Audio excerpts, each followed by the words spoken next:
안녕하세요. 책 읽어주는 남자 자장북입니다.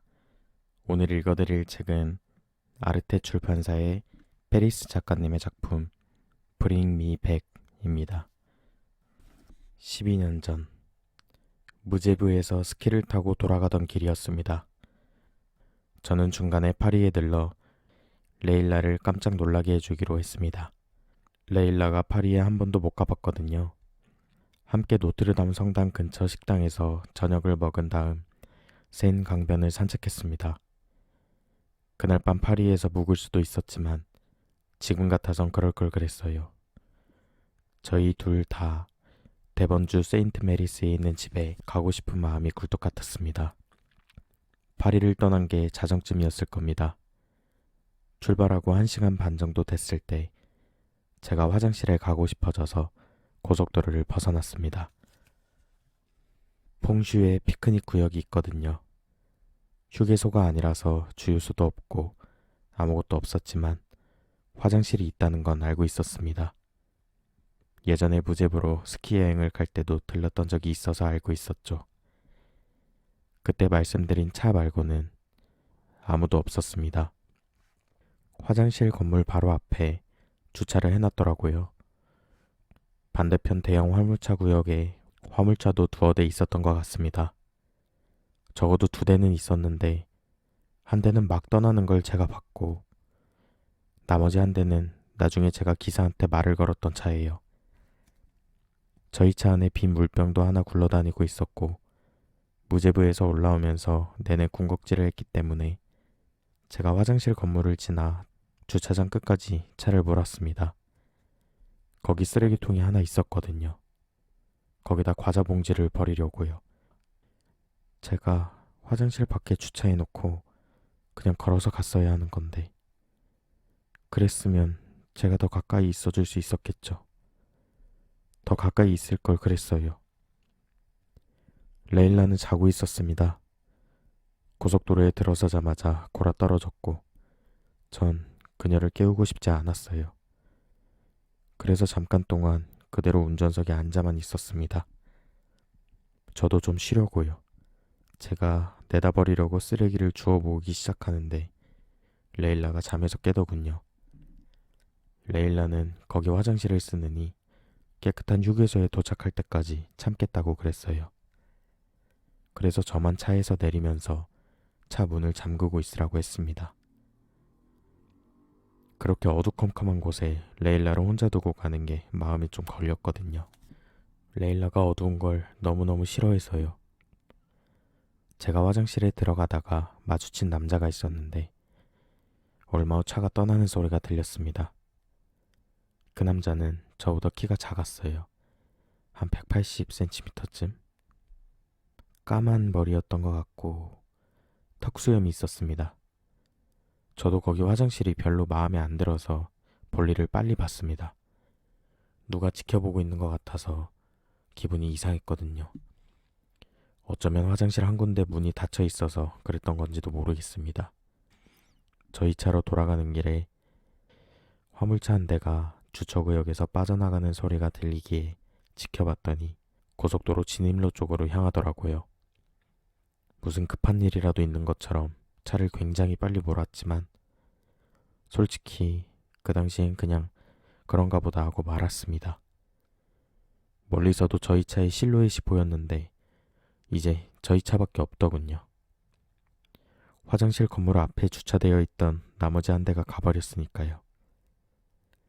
차 근처에 가서야 레일라가 차 안에 없다는 걸 알았습니다. 그때만 해도 마음이 바뀌어서 화장실에 간 줄 알았어요. 혹시 제 뒤에서 헐레벌떡 나타나지 않을까 싶어 뒤를 돌아봤던 게 기억납니다. 레일라도 저 못지않게 그곳이 무서웠을 테니까요. 그런데 뒤돌아봐도 없기에 차 안에 들어가서 기다렸습니다. 날이 점점 어두워지니까 저도 무서워져서 시동을 건 다음 차를 화장실 건물 앞으로 옮겼어요. 빛이 조금이라도 있는 곳으로요. 그러면 레일라가 차로 돌아오기 위해 그 어두컴컴한 길을 걷지 않아도 될 테니까요. 몇 분이 지나니까 이제 슬슬 걱정이 되더군요. 그때까지도 레일라가 안 나타나니까 이상한 기분이 드는 겁니다. 그래서 차 안에서 내려서 화장실로 레일라를 찾으러 가봤죠. 3칸이 있었는데 2칸은 비어있고 나머지 1칸만 문이 닫혀 있었어요. 그래서 그 칸에 레일라가 있나 보다 생각했죠. 이름을 불러도 대답이 없기에 화장실 문을 밀어봤더니 활짝 열리더라고요. 그 안에도 레일라가 없기에 불이 나게 다시 밖으로 나가 레일라를 부르기 시작했습니다.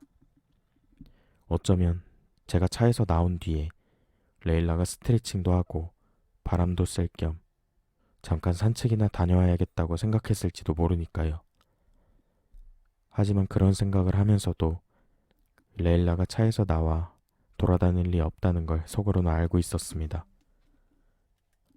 그것도 밤에 한 치 앞도 보이지 않는 곳에서 레일라가 그럴 리는 없으니까요.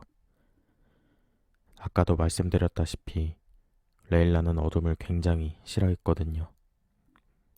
화장실 건물을 돌아 뒤로도 가봤습니다. 혹시 레일라가 있을까 해서요. 거기서도 못 찾았을 땐 트렁크에서 손전등을 꺼내서 수색 범위를 넓혔습니다.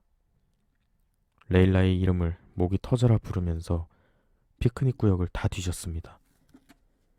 대형 화물차 구역에 아직 화물차 한 대가 있기에 그쪽으로 가서 도와달라고 소리쳤습니다. 누구라도 있어서 레일라를 같이 좀 찾아주길 바라면서요. 하지만 운전석에 아무도 없었고 문을 쾅쾅 두드려도 대답이 없었습니다. 그래서 화물차 기사가 뒤쪽에서 잠이 들었나 보다 생각했죠. 그래서 그쪽 문도 쾅쾅 두드려봤지만 아무도 나오지 않았습니다. 휴대전화를 꺼냈지만 아까부터 신호가 안 잡혔다는 게 생각났죠. 정말 뭘 어떻게 해야 할지 모르겠더군요. 혹시 레일라가 어딘가에서 낙상을 당해 누워있을지도 모른다는 생각에 그 자리를 떠나기 싫었지만 손전등 불빛만 가지고 레일라를 찾지 못할 게 뻔하잖아요. 그래서 다시 차로 돌아가 최대한 빨리 차를 몰고 다음 주유소까지 간 다음에 뛰어들어가 도와달라고 소리쳤습니다. 제 불어가 그다지 능숙하지 않다 보니까 사람들한테 알아듣게 말하기가 쉽지 않았지만 마침내 현지 경찰에 신고해주겠다고 하더군요. 그러고 나서 영어가 능통한 형사님이 오셨고 함께 레일라를 찾아보자며 저를 피크닉 구역으로 데리고 가주셨죠. 제가 너무 레일라를 찾고 싶어 했으니까요. 이게 내 프랑스 A1 고속도로 부근 어딘가에서 있는 경찰서에 앉아 경찰에 한 진술이었다. 진실이었다. 온전한 진실이 아니었을 뿐. 런던월에 자리 잡은 해리 형의 으리으리한 사무실 건물의 유리병 로비를 지나는데 휴대전화가 울린다. 뒤돌아 리셉셔니스트의 책상 위에 달린 디지털 시계를 확인해보니 이제 겨우 4시 반이지만 마음은 벌써 집을 향하고 있다. 몇 달 동안 끈질기게 매달린 끝에 유명한 비즈니스 건물 그랜트 제임스에게 접근해서 해리 형의 신규 펀드에 5천만 파운드를 투자하도록 설득했으니 축하할 일만 남았기 때문이다. 포상의 일환으로 해리 형이 나와 앨런을 위해 오늘 밤 하이드아웃에 저녁 식사 자리를 예약해 주었다. 첼트넘에서 제일 가는 식당인 만큼 앨런은 분명 날아갈 듯 기뻐할 것이다. 초조한 마음으로 휴대전화를 힐끔거리며 제발 안 받아도 되는 전화이길 빈다. 발신자 이름을 보니 엑서터의 형사 토니 헤던이다. 이 형사를 제일 처음 만난 것은 12년 전 내가 레일라 살인사건의 용의자로 체포되었을 때인데 그와는 그 후 쭉 친구로 지내고 있다. 리셉션 공간 왼편에 곡선으로 굽은 철제 벤치가 있기에 그쪽으로 걸어가 서류 가방을 내려놓는다. 토니? 전화를 받으며 말한다. 오랜만이에요. 반가워요. 지금 전화 받을 수 있어요? 그럼요. 대꾸를 하며 들어보니 토니의 목소리가 사뭇 진지하다. 내게 전화를 걸어 프랑스 당국이 신원미상 여성의 시신을 발견했다는 사실을 알려줄 때면 토니의 목소리는 의례 진지해진다. 토니가 얼마나 조심스러울지 짐작이 가기에 단도직입적으로 묻기로 마음먹는다. 또 시신이 발견됐나요? 아니요, 그런 게 아닙니다. 토니가 예의 부드러운 대번시어 억양으로 날 안심시킨다. 토머스 윈터라고 세인트 메리스에 살 때 이웃 있었죠? 그분이 어제 서희 찾아왔더군요. 토머스 영감님요? 내가 깜짝 놀라 묻는다. 아이고, 아직까지 살아계시리라곤 생각도 못했는데 잘 지내고 계시던가요? 몸은 몸은 꽤 건강한 편이지만 아무래도 연세가 있으니까요. 그래서 그분이 하신 말씀에 우리도 크게 의미부여를 하고 싶지 않은 겁니다. 토니가 말을 멈춘다. 토니의 다음 말을 기다리는 동안 속으로 토머스 영감이 경찰서에서 대체 무슨 말을 했을지 짐작해본다. 그러다 레일라와 내가 프랑스로 휴가를 떠나기 전, 그러니까 레일라가 실종되기 전, 토머스 영감은 우리를 세상에서 제일 행복한 커플로만 알고 있었다는 사실이 떠오른다. 왜요? 그분이 뭐라고 하셨는데요? 내가 묻는다. 그게요, 어제 그분이 레일라를 봤답니다. 순간 심장이 멎는 듯하다. 철제 벤치에 차디찬 등받이에 손을 얹고서 토니가 방금 해준 말을 곱씹어보려 애를 쓴다. 그는 내가 무슨 말이라도 해주길 기다리고 있겠지만 말문이 막혀 아무 말도 안 나온다. 토니가 침묵을 참지 못하고 말을 잇는다. 어르신 말씀이 레일라가 오두막집 밖에 서 있기에 가서 말을 걸었더니 달아났다는 겁니다. 레일라가 아니었으니까 달아났겠죠. 내가 무덤덤한 목소리로 대꾸한다. 내 생각도 그랬습니다. 어르신께 레일라 양을 마지막으로 본 지 12년이나 지나지 않았느냐고 말씀드렸더니 50년 후에도 알아볼 수 있을 거라고 하시더군요. 머리에 모자를 뒤집어 쓰고 있었지만 레일라 양이 분명하다고 하셨습니다. 서 있는 모양새가 틀림없었대요. 하지만 말도 못 나눠봤잖아요. 그랬죠. 어르신 말씀이 그대로 읽어드리죠. 내가 이름을 부르니까 뒤돌아서 나를 보더니 달아났다오. 역 쪽으로 갔다고 하는데 그때 매표소 문이 닫혀 있어서인지 기차를 기다리는 여자를 봤다는 사람이 아무도 없었습니다. CCTV도 없으니 우리가 알 길이 없죠. 이럴 때 뭐라고 대꾸해야 좋을까 궁리해 본다. 정말 그게 레일라였다고 생각하는 거 아니죠? 세월이 이렇게 많이 흘렀는데. 토니가 땅이 꺼져라 한숨을 쉰다. 내 마음도 윈터씨의 상상력이 왕성한 탓이라고 하고 싶군요. 그래도 당신이 알아야 할 것 같아서 전화한 겁니다. 고마워요, 토니. 전화를 끊고 싶지만 너무 성급한 듯하다. 은퇴가 언제죠? 9월이었나요? 맞아요. 이제 몇 달 안 남았군요. 앞으로 뭐하고 살지 막막할 따름입니다. 나는 이마를 물고 늘어지기로 한다. 은퇴하자마자 우리부터 보러 내려오면 되죠. 앨런도 굉장히 보고 싶어 할 겁니다. 그럼요, 가야죠. 또 전화할 때가 있다고 하는 걸 보니 토니도 내가 지금 별로 통할 기분이 아니라는 걸 알아차린 모양이다. 가만히 서서 상황을 제대로 파악해 보려고 애를 쓴다. 토머스 영감이 왜 레일라를 봤다고 생각했는지 의아해하면서 재빨리 머리를 굴려본다. 우리가 프랑스로 운명적인 휴가를 떠나기 직전 토머스 영감의 팔순을 축하해 주었으니 지금은 아흔둘이라는 얘기가 된다. 아흔둘이면 사람 얼굴을 헷갈리기 쉬운 나이고 발언이나 목격담을 무시당하기 쉬운 나이다. 늙은이의 횡설수설에 불과할 수 있다. 이렇게 확신하고는 주머니에서 열쇠를 꺼내 주차장으로 향한다. 퇴근길 정체가 너무 심하다. 금요일 오후인 걸 감안해도 이례적일 정도이다. 마을 입구에 있는 사이먼스 브릿지에 오신 것을 환영합니다. 과속하지 말아 주십시오라는 표지판을 지날 때쯤 새로 따는 계약으로 신났던 기분이 차츰 돌아온다.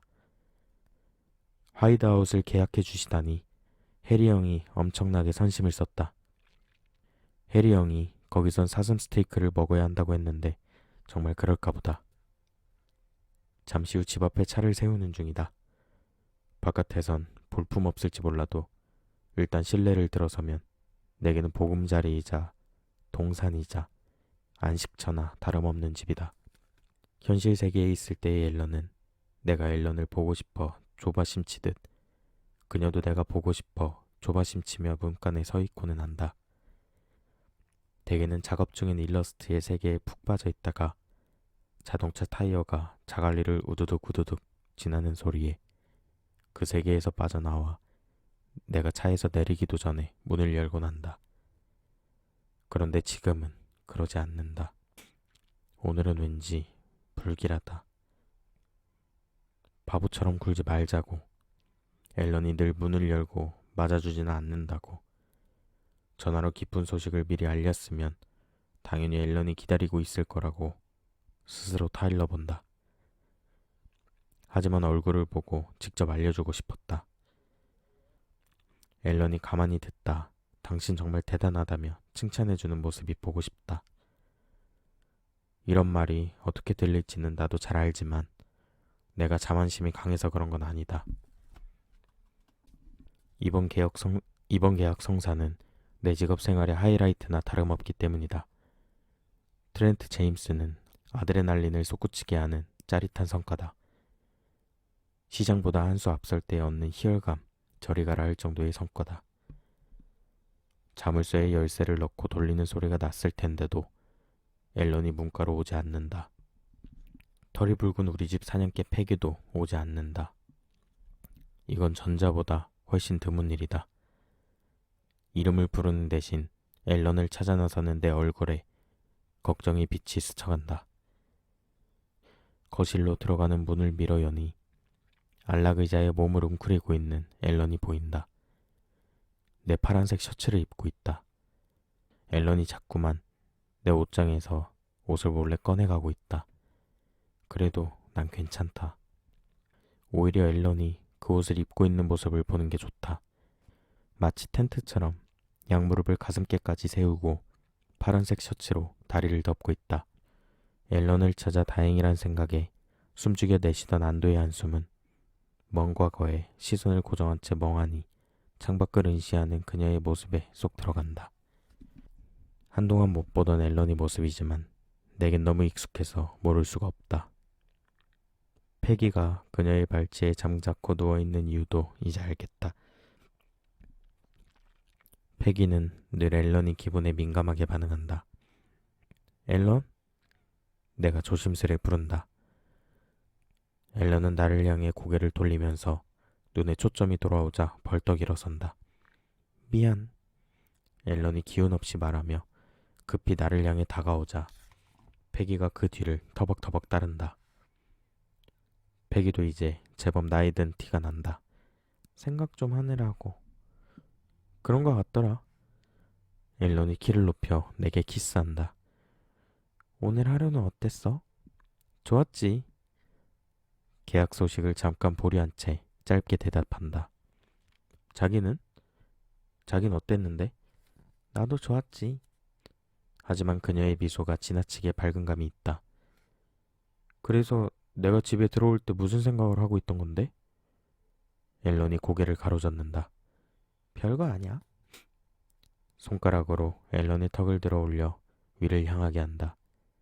내 눈을 피하지 못하도록. 나한텐 안 통하는 거 알면서. 진짜 별거 아니야. 앨런이 우긴다. 말해줘. 앨런이 어깨를 살짝 으쓱인다. 오늘 오후에 패기를 산책시키러 나갔다 돌아오면서 이걸 발견했어. 셔츠 앞주머니에 손을 넣어 뭔가를 꺼낸다. 집 밖 길바닥에 놓여있더라고. 내려다보니 앨런의 손바닥에 채색된 목각 인형이 놓여있다. 충격으로 가슴이 철렁 내려앉더니 곧바로 분노가 치민다. 순간 앨런이 내 서재를 이리저리 뒤졌나 하는 생각이 들어 미칠 듯 화가 나기 때문이다.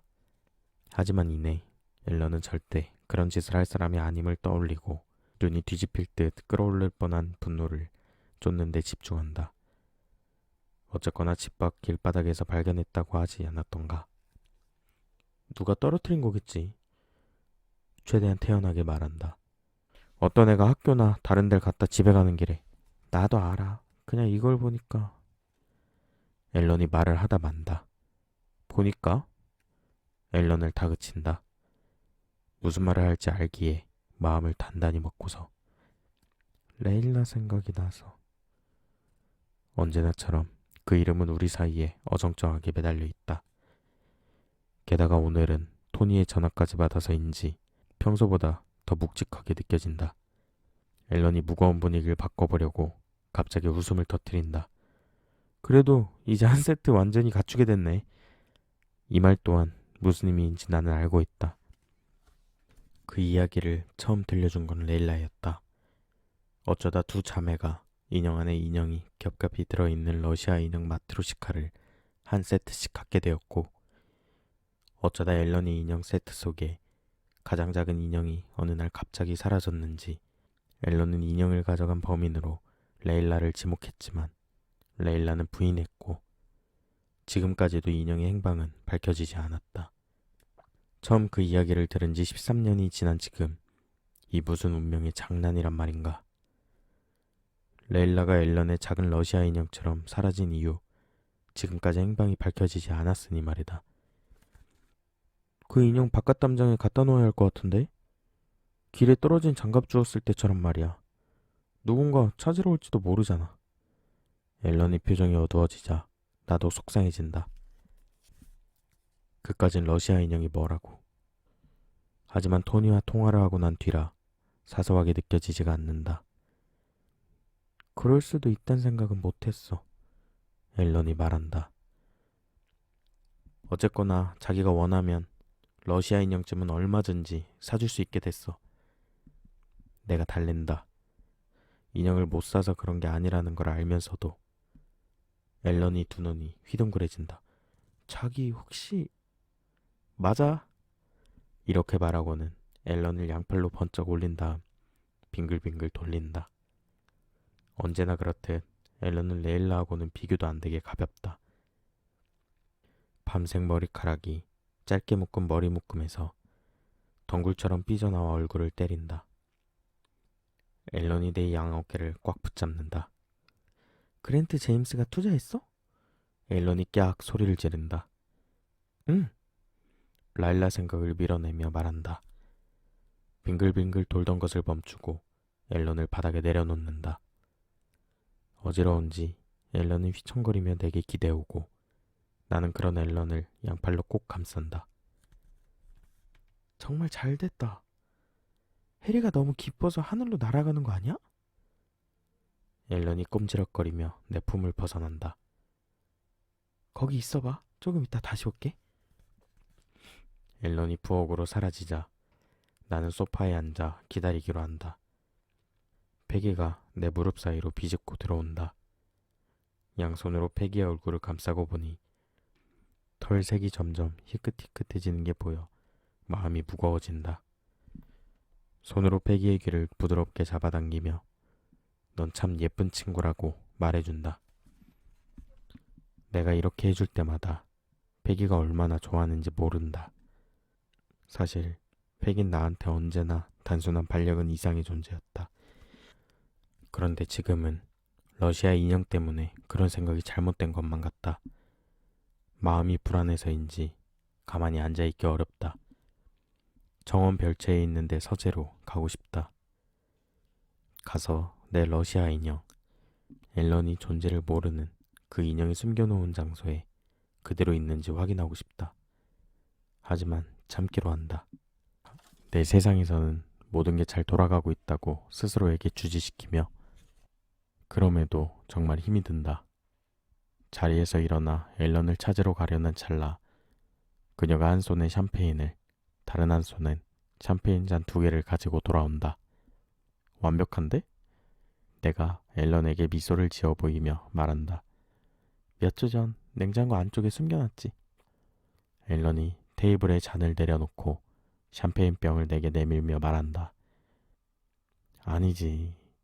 나는 샴페인병을 꽉 잡고는 그 병을 아직 쥐고 있는 앨런을 내 쪽으로 잡아당긴다. 자기가 해야지. 앨런을 꼭 끌어안자 우리 사이에 샴페인병이 꾹 눌린다.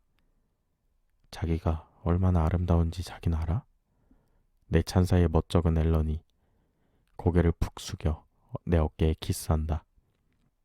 그나저나 트렌트 건 성공시킨 줄은 어떻게 한 거야? 난 몰랐지. 하지만 성공을 못 시켰으면 축하의 샴페인이 아니라 위로의 샴페인이 됐겠지. 내가 왜 자기더러 완벽하다고 하는지 알겠지? 키스와 함께 앨런을 놓아주며 샴페인병이 와이어를 푼 다음 코르크 마개를 천천히 빼낸다. 샴페인 거품이 뽀글뽀글 올라오자 앨런이 재빨리 테이블에서 잔을 집어든다. 오늘 밤 우린 어디 가게? 맞춰봐. 샴페인 잔을 채우며 묻는다. 맥도날드? 앨런이 장난으로 응수한다. 하이드아웃. 앨런이 기쁨에 겨워 나를 바라본다. 진짜? 진짜. 해리 형이 감사의 표시로 예약해줬어. 잠시 후 앨런이 위층에서 외출 준비를 하는 동안 나는 정원에 있는 내 서재의 책상에 앉아 맨 위 오른쪽 서랍을 스르륵 연다. 커다란 호두나무 앤티크 책상이라 서랍이 어찌나 깊은지 손을 꽤 깊숙이 뻗어야 안쪽에 숨겨놓은 목재 필통에 닿을 정도다. 그 자리에 얌전히 놓여있던 작은 채색 인형을 꺼낸다. 앨런이 집 밖에서 발견했다는 인형과 똑같아 보인다. 관택제 때문에 반질반질한 인형을 손 안에 꼭 쥐고 있자니 언제나처럼 힘겨운 마음속 줄다리기가 시작된다. 갈망과 후회, 고독과 무한한 슬픔이 팽팽하게 맞선다. 물론 고마운 마음도 있다. 이 작은 목각 인형이 아니었다면 레일라 살인범으로 재판을 받았을지 모르니까. 이 인형은 원래 레일라 것이었다. 그녀가 가지고 있던 러시아 인형 세트 중 가장 작은 인형이었다. 어린 시절 앨런의 작은 인형이 없어지자 레일라는 앨런의 그 인형을 가져간 다음 자기 거라고 우길까봐 늘 가지고 다녔다. 그 인형을 부적이라면서 스트레스를 받을 때면 엄지와 검지 사이에 끼우고 매끄러운 표면을 부드럽게 문지르곤 했다. 무제부에서 돌아오는 길에도 레일라는 몸을 송그린 채 자동차 문에 기대 그렇게 인형을 만지작거리고 있었다. 오늘은 여기까지입니다.